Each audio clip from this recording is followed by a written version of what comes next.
Next, the Department of Agriculture has a most wanted list. We'll tell you who's on it. And cutting down on pedestrian deaths in Delaware. This is the Delaware Way.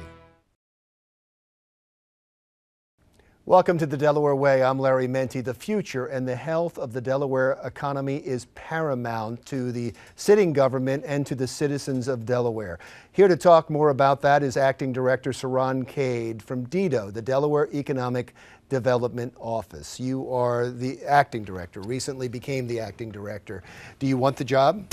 I do. I do want the responsibility, and I'm willing to do whatever the governor thinks is right to ensure that Delaware's economy is moving in the right direction.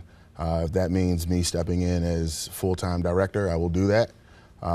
If it means me taking another role, I will do that.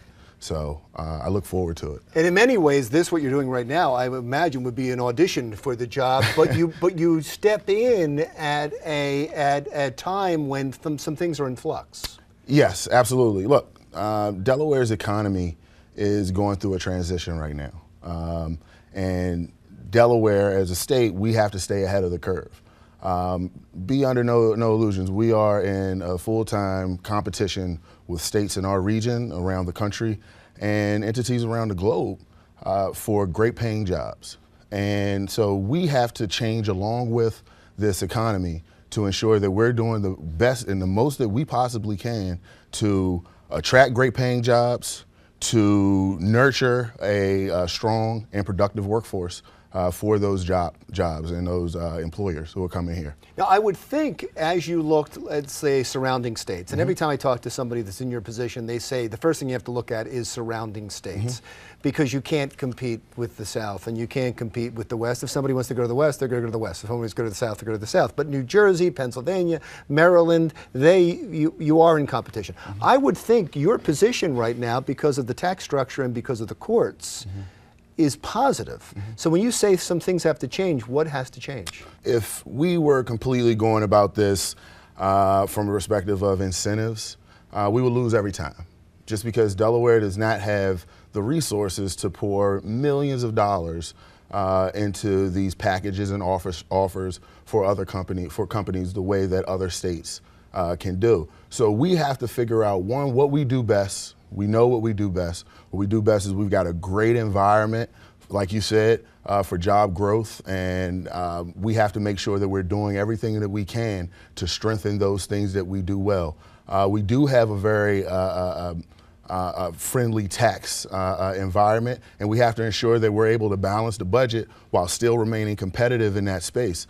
One of the things that the governor has identified that we're going to do going forward is establishing a public-private partnership to assist with our economic development efforts by bringing in resources from the private sector so that we can better boost our opportunities to attract these companies. That may not necessarily mean direct investment into all of these companies, but it will include opportunities to go out beyond Delaware's borders and share the message of why Delaware, why these companies should be coming here.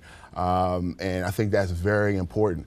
We're going to use this entity to strengthen our our workforce pool and our pool of talent. We're going to use this to, ensure that we're generating the research necessary to help all of the other local municipalities and economic development organizations to better strategize a path forward for their own spaces. So I've heard about this public-private partnership, and it's always kind of confused me because the end game is to bring more companies into the state. Now, if I'm in a private partnership, many of those companies may compete against me, would they not? Why would I want to bring them in?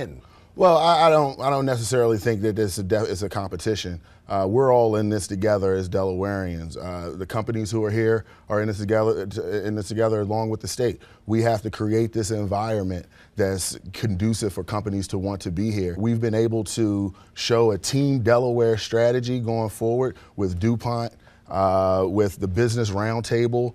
As you can see with our announcement yesterday with the DISI, the Delaware Innovation Space, where we were able to bring University of Delaware, the state of Delaware, and DuPont together to create this great incubator space for new companies who are who want to come to Delaware and want to grow. That's interesting because it's one thing to be in part of an incubator. It's another thing to put up capital. And it's another thing to put up capital, especially when you're bringing in a company that's not going to benefit you. It has to be a benefit to DuPont. It has to be a benefit to any company in here to do that. How does it benefit them?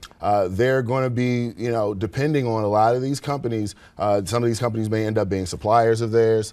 Some of these companies may end up growing and bringing in new members of the workforce, and so it's and that's what I was getting at. They're going to be part of this partnership as long as they can see companies coming in that's going to somehow help them and help their bottom line. Well, also helping the state of Delaware. Again, we can't look at it from a perspective of these entities are going to be competing with companies who are coming in. We're looking at this as an opportunity to create a strong economic development environment for all companies to participate. And nobody wants to be in a wasteland.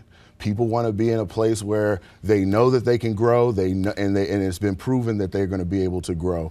And I think that's what we're going to be pitching when it comes to attracting these good-paying jobs and attracting these employers here. So, and it's interesting, the merger between Dow and DuPont, it didn't have the huge negative effect. It had a negative effect, but not the huge negative effect we thought it was going to have in Delaware. But also what it left behind in the merger, from some of the people that were left behind, it left this very highly educated, specialized workforce that's available for other companies to move in. Have you been hearing that from other companies? Absolutely. So, first of all, our workforce, especially in bioscience and in the chemical industry, is, bar none, the top workforce environment in the country.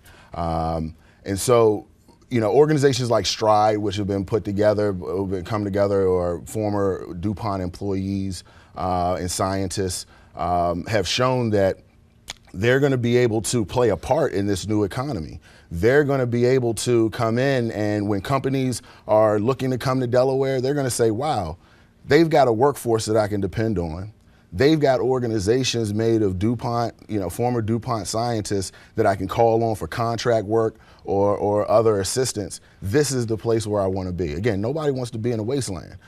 So the more that we can utilize the talents that DuPont had to unfortunately shed due to the merger with Dow, I think the better our state can be. Wonderful, sir. Thank you so much. Hope the next time I talk to you, you can drop acting from the front of the title. For now, Acting Director Cerron Cade from DEDO, the Delaware Economic Development Office. When we come back, you may not know it, but Delaware has the highest rate of pedestrian fatalities in the country. Why is that, and how can we fix it? That's coming up on the Delaware Way.